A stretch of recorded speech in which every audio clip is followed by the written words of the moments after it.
You ask Tiger to solve.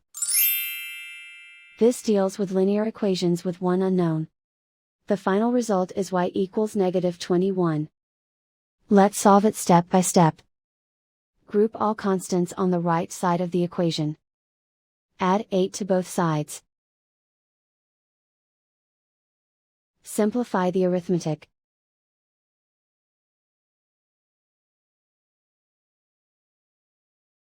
Isolate the y. Multiply both sides by 3. Group like terms. Multiply the coefficients. Simplify the fraction. Simplify the arithmetic. And so the final result is y equals -21.